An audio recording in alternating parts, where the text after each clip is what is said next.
मुखे मौजू दिनो अबे अम्मा ते रोशनी विझो इंशाअल्लाह ताला जो कुछ रब चवरायो पर बुधाइंदो कुरान सुभान अल्लाह चवरा जा तबारकल्लज़ी नज़्ज़लल फुरक़ान अला अब्दी लियकून लिल आलमीन। बरकत वाली ज़ात उन्हें अल्लाह दिया जे नाज़िल किया फुरक़ान के पंजे बाने जे मथा तौरेत मूसा नबी के दिलई, इंजील ईसा नबी के दिलई, ज़बूर दाऊद नबी के दिलई, असांजे मोहम्मद करीम के जो फुरक़ान दिलई। फुरक़ान माना फर्क करने वालो किताब, हक वाला जुदा, ना हक वाला जुदा, ना हक वाला 50,000 साल वाले गर्मी वाले दियों में क़यामत वाले दियों पत्थर में गोता प्या खाना हक वाला कुरान वाला जो अर्श जे सामने तो बीता अल्लाह ताला शलकिया शाम नसीब करे दादा आमीन चो। हुजूर ते उहो कुरान नाज़िल कई जेको नबी सही मक्के में पढ़ियो आ, मदीने में पढ़ियो आ, ताइफ में पढ़ियो आ, बदर में पढ़ियो आ, उहद में पढ़ियो आ। नबियन जे सरदार नबियन जे पगदार जो कुरान पढ़ियो आ दर दर ते कड़ा खड़काए मानुन के मोहम्मद मुस्तफा जो कुरान बुधायो।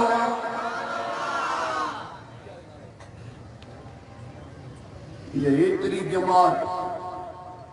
सुबह को वठी आई जो कुरान बुधण लाए आई जेके कुरान बुधण आया कोई बई हथ मथे खड़े सब जो सुभान अल्लाह।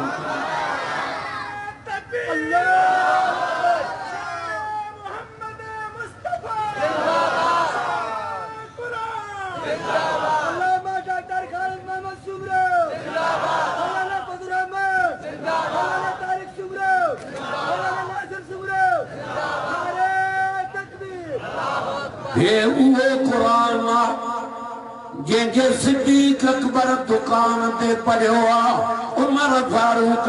भेण खां ॿुधी पढ़ियो आ, उस्मान ग़नी शहादत जे टाइम ते पढ़ियो आ, सोने अली घोड़े ते पढ़ियो आ, अम्मा जन्नत खातून यकी हलंदे पढ़ियो आ, इमाम हुसैन जो करबला के मैदान में पढ़ियो आ। ये उहो कुरान आ जेको चांगन साहबन जे गोठ में सुबह खां वठी समूरा चो कुरान पढ़जी रहियो। मानू एतरा ना आयान जेके मलाइका आयान आसमान खां लही आयान तोला करे मलाइका आयान जो कुरान ॿुधण लाइ मारे कंदे सिज लहंदो आ। असां पंहिंजे घर में नज़र कंदाऊं त आसमान में सितारा नज़र ईंदा आहिनि, सितारा नज़र ईंदा आहिनि। जिते कुरान पढ़ियो वेंदो आहे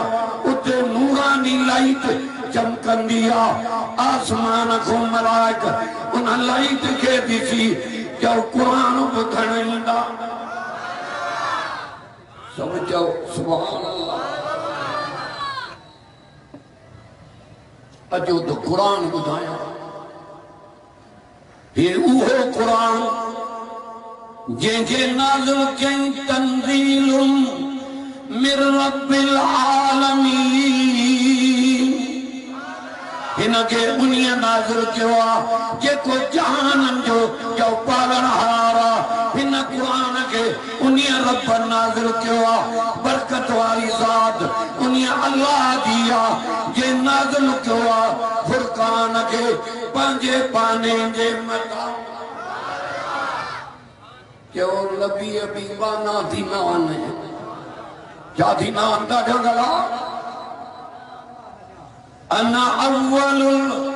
आबिदीन चवे न पैगंबर तो अव्वल नंबर में अल्लाह जी इबादत करण वारो मां मोहम्मद करीम नबी सल्लल्लाहु अलैहि वसल्लम जन कुरान पढ़ो अर्श वाले तेरो पैगंबर एड़ो कुरान दिनो तमाए इनके पढ़णो तुझो कम आ दुश्मन दोस्त पढ़ाए ॼण तोखे मां अल्लाह जे ज़ात जो कम आ नबी से कुरान पढ़ो जो दुश्मन भी दोस्त थी जा सब तो जो सुभान अल्लाह जेके लड़ा लड़ा प्या कन उहे प्या चवन आहे को जेको अरबी मोहम्मद करीम ने वठी हले जे जो कुरान ॿुधो आ कुरान रंग लाए छॾियान असां के वठी हलो त कलमो पढ़ी सोने नबी जा गुलाम बणजो हुजूर एड़ो कुरान पढ़ियो जो कटियल कल्ब माण्हुनि जा रोशन थी विया यतलू अलैहिम आयातिही वयुज़क्कीहिम वयुअल्लिमुहुमुल किताब वल हिकमा मुझे सोने नबी दुनिया में अची हे दुकान खोलियो आ मारे त कन्नी जाए एड़ो कुरान पढ़ियो जो कटियल कल्ब माण्हुनि जा रोशन थी विया कारियूं दिलियूं जो पाक थी वयूं ॿुधो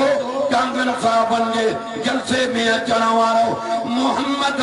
मुस्तफा जहिड़ो जो कंहिंखे कुरान पढ़ण ईंदो ई न असां पढ़ूं जमात ॿुधे असां पढ़ूं मलाइक ॿुधनि नबी से कुरान पढ़े मलाइक कुरान ॿुधनि सहाबा कुरान ॿुधनि आल बैत कुरान ॿुधनि जिन्न कुरान ॿुधनि पर रब जी ज़ात भी मोहम्मद मुस्तफा जो कुरान ॿुधे हुजूर के पैगंबर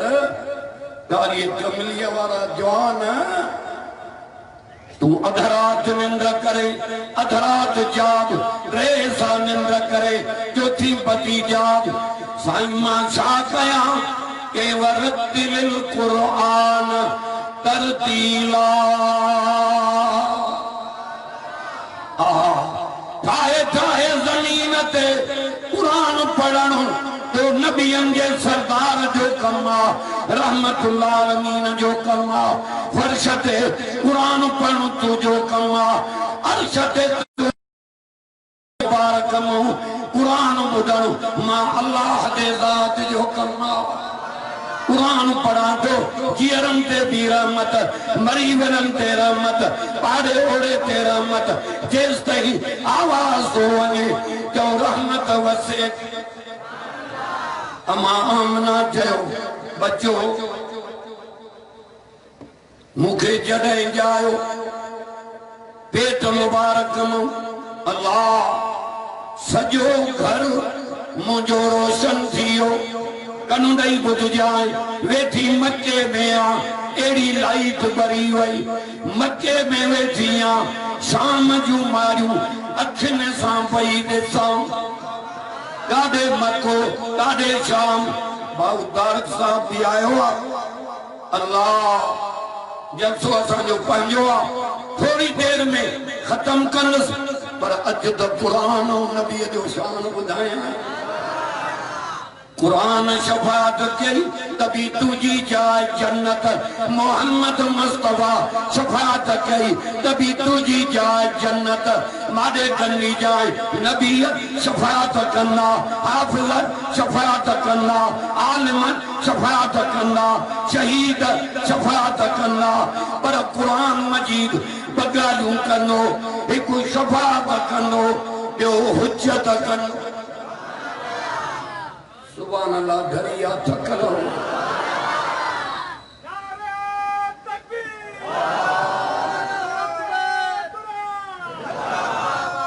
कुरान चवंदो रब हिन सां लेखो न कर दुनिया निंद्र कनी हे रात जो माके पढ़नो हो वल्लज़ीन यबीतून लिरब्बिहिम सुज्जदन व क़ियामा। आद रहमत वारो कुरान बुधाया सदको जामा नबी जे गुलामन तो ये बिस्तरा विछाया प्यान अखियूं निंड जेला सिकन पयूं अखि खणी बिस्तरन दे न प्या नियारन हिया जो नजर पई कजे के भल तिलावत प्या कुरान जी कन के भल सजदे में के भल क़ियाम में ये थी मुझे नबी जा सच्चा गुलाम। परे वेंदे निंद्र न कंदे हिन जे शाम में हूंदे हे कुरान रब वटि हुज्जत करे जन्नत वठी वेंदी। कबर में पुजदे भी कबर में कुरान शाम कंदुई अमान ना चयो बचो जायो जमन सा नबी सही सजदे में आ तनुदी जाय मारे अशद आंगुर मुबारक जो इशारो मथे कयो दुनिया के समझायो जे जो मां मोहम्मद तो सजदो क्या तहां भी उन्हीं जो सजदो कयो। 18,000 मखलूकात में जो रब के इंसान प्यारा सभिनी इंसानन में जो नबी प्यारो सभिनी नबियन में जो असां जो नबी प्यारो आहे कि न। अल्लाह करे एड़े नबी जो निंड में दीदार थी नबी ॾिठी तो उमिर जा दुख लही वेंदा। अमराम ना चयो नबी सजाया सिर मुबारक सजदे में रखी ए लफ्ज नबूवत वारी मिठड़ी जुबान मुबारक ते होया हिया जो कनु जा छा पिया फरमाइन अल्लाहुम्मा ग़फिर ले उम्मती नबी जमियो उम्मत याद मेराज ते वने उम्मत याद ताराजी जे तौर ते उम्मत याद क़यामत ॾींहुं उम्मत याद पुरसरात ते उम्मत याद कुर्बानी तो करे उम्मत याद उहो नबी असांजे मिलियो। सहाबा पुछो साईं क़यामत ॾींहुं काथे लहूं नबी फरमायो आप हाउस कौसर ते बीठो हूंदुमि उते अचिजो साईं उते न हुजे के पुरसरात ते अचिजो उते बीठो हूंदुमि साईं उते न हुजे साईं पोइ काथे लहूं के ताराजीअ जी तोड़ उते अचिजो उते बीठो हूंदुमि साईं उते न हुजे नबी फरमायो जाते गरीब ॾिसो उते अचिजो विच गरीबन में मां मोहम्मद बीठो मुबारक अथव चांदन साहबन जे गोठ में पंधु करे कुरान के ॿुधण वारो मुबारक अथव नबी जो गरीबन के भुखे में मिलियो। सुभान अल्लाह नथा चओ अहिड़ो नबी मिलियो जे परावन के चओ पंहिंजो बण आमना चयो शाम उत्तर जे पासे दे पंजन 8 मिनटन में खत्म कंदुसि साईं जन जा प्रोग्राम घणा हूंदा इनके वक्त न विहारींदुसि मारे कंदे अजुदत जो अंदर उठारिया शाम उत्तर जे पासे दे ओस ताईं लाइट वई छो हिन करे त हज़रत खलील जी कब्र मुबारक शाम जे पासे दे जॾहिं हज़रत खलील काबो तैयार कयो अर्श वारो तो चए छा मजूरी ॾियां हीरा लाल जवार मोती सोन चांदी साईं मां काॾे कंदुमि मूंखे कुझु न खपे छा मजूरी ॾियां कंहिं जेको आख़िर ज़मा मोहम्मद करीम पैदा कंदे इहो मुंहिंजे पुश्त मां पैदा कर इहो काबे में पढ़ाए मूंखे मजूरी मिली। नबी जो दीदार कई तो दुनिया जा सोना विसरी वेंदई बियो कुछ न खपे यो मुझे पुष्ट मो पैदा कर हज़रत शाम ताईं लाइट हिन करे वई त हज़रत खलील खे मिसकाल ॾिनई त जंहिं जवान लाइ दुआ घुरी आई अॼु उहो ज़मीन ते उहिजी वियो तॾहिं त चई त मोमिननि ते मुंहिंजो वॾो थोरो आहे जो चूंडे तव्हांखे रसूल ॾिनो अथऊं मुशरिकनि ते न यहूदियुनि ते न नसारनि ते न चओ मोमिननि ते मोमिन उहे थी जेके रब जो नालो ॿुधनि दिलि ॾकी वञे मोमिन उहे थी जेके ग़ैर जो सजदो न कंदा आहिनि मोमिन जो सजदो हिकिड़े रब जो कंदा सजदो कंहिंजो कयूं असांखे उहो नबी मिलियो जंहिं परावनि खे चओ पंहिंजो बणायो परावनि खे पंहिंजो बणाई नंढड़ो छोकिरो आहे यहूदियुनि जो रोज़ानो रोज़ रसूलुल्लाह वटि ईंदो कनो ॾेई ॿुधिजांइ नबी साईं वटि ईंदो साईं जन खे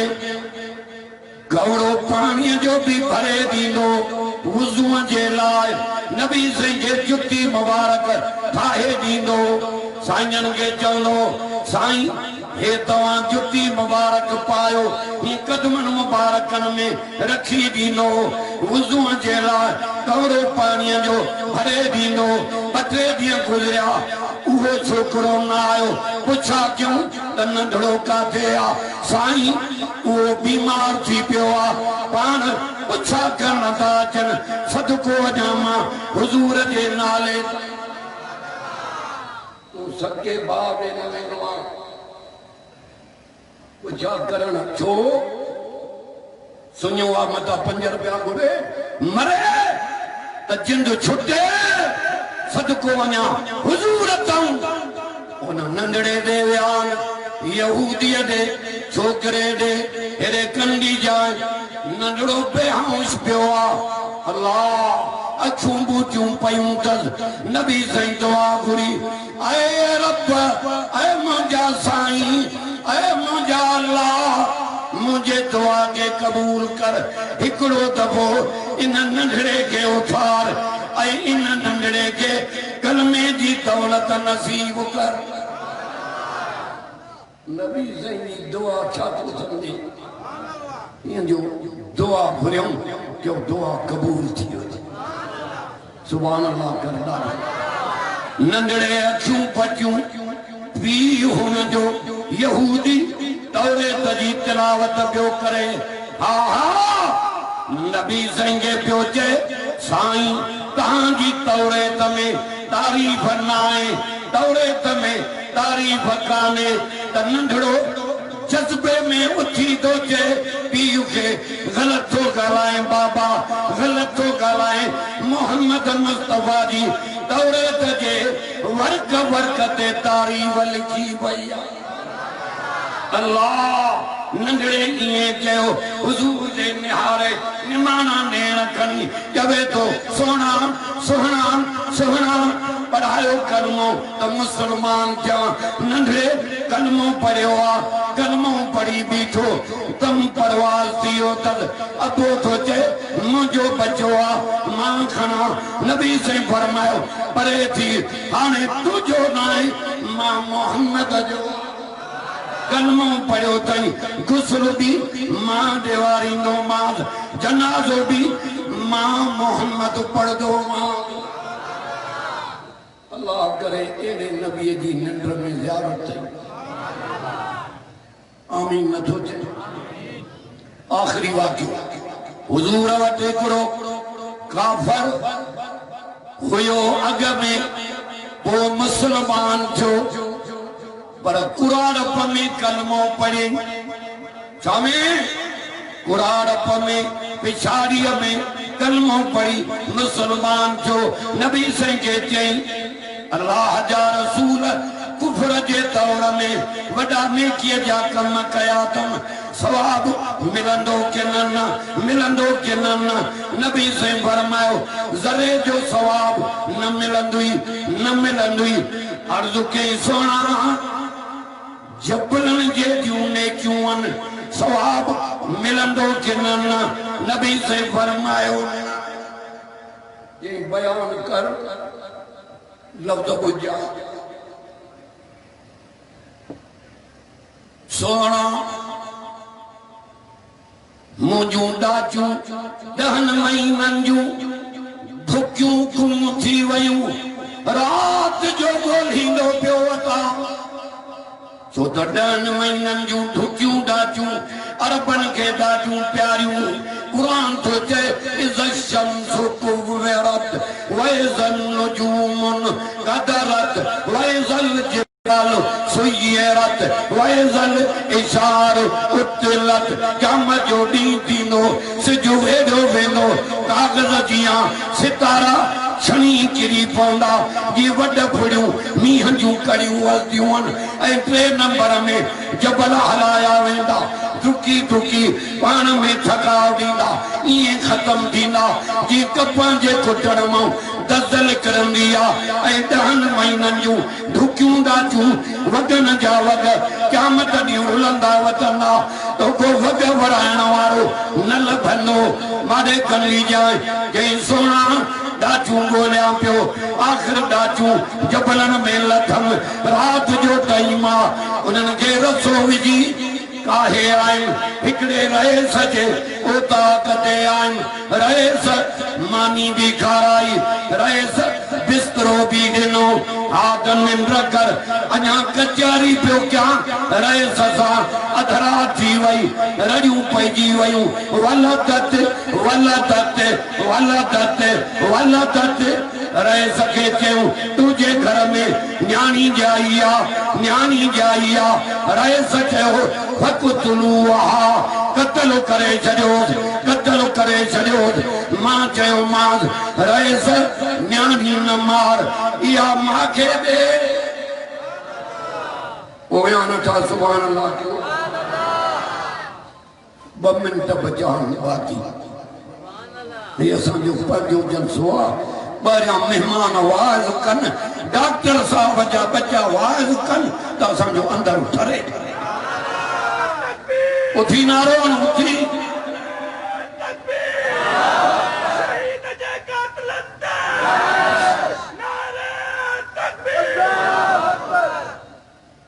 रहीस चयो कत्ल कयोसि मां चयोमांसि न्याणी न मार रहीस इहा मूंखे ॾे के चरियो त नाहे बच्चा केरु ॾींदो आहे हा न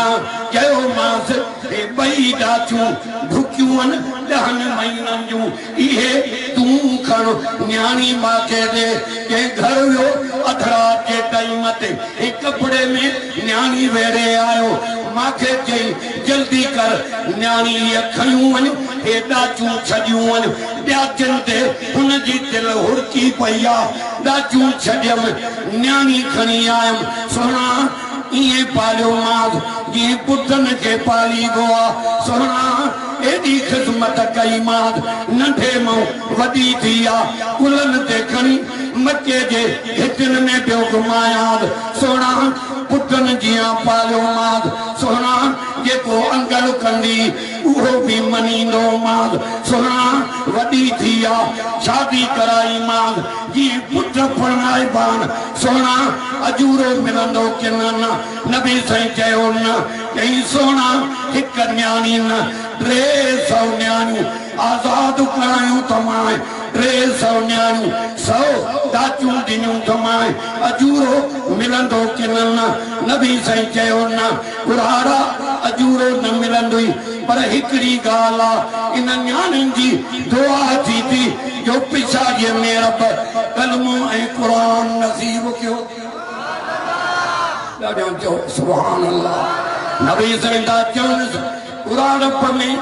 माण्हू ॾुखियो ईमान आणींदा आहिनि चवंदा आहिनि हाणे पिछाड़ी आहे पेर कबर में अबे ॾाॾे जो दीन न छॾींदुसि पर कुरारा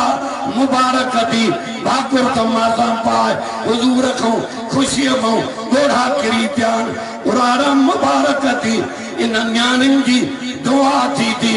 जो रब इल्म ऐं कुरान नसीब अल्लाह ताला मुझे लफ्ज़न के कबूल करे। ये जमिया वेठा इए वेजो दुआ थींदी आखिर में पर माखे ये चिट्ठी मिली आ इन ते इए दुआ थो घुरा हथ मथे नथो खणा न त तां अचण जा बि ॾाढा भॼण जा बि हा मारे तकियो दुआ थो घुरा। अल्लाह ताला शेरमन मुगेरी साहब जी इज्जत के मथे करे आमीन चौरा दिया। अल्लाह ताला उन जो परेशानियों खत्म फरमाए ऐं अल्लाह ताला उन जे भाउ फैसल मरहूम जेको दुनिया में लड़े हुआ अल्लाह ताला उन जी कबर बिस्त जो बाग बनाए। अल्लाह ताला मियां गौस में चांग रहमतुल्लाह अलैह जी कबर भी बिस्त जो बाग बनाए। अल्लाह ताला सोबे खान रहमतुल्लाह अलैह जी कबर भी जो बिस्त जो बाग बनाए। अल्लाह ताला या बाना जेके बानी रब मरी तोले आया उन जो कबर कुशा जू फरमा। ऐ अल्लाह जेके मां लफ्ज़ कया ये 4 लफ्ज़ हा इन मां आजिज़ जे दुआ के कबूल कजा मुसाफिर जी दुआ तू कबूल कनो है। रब इन मुजाहिद शेरमन साहब जी परेशानी खत्म करे इन जी इज्जत के अन्या मथे कर जेके मरी विया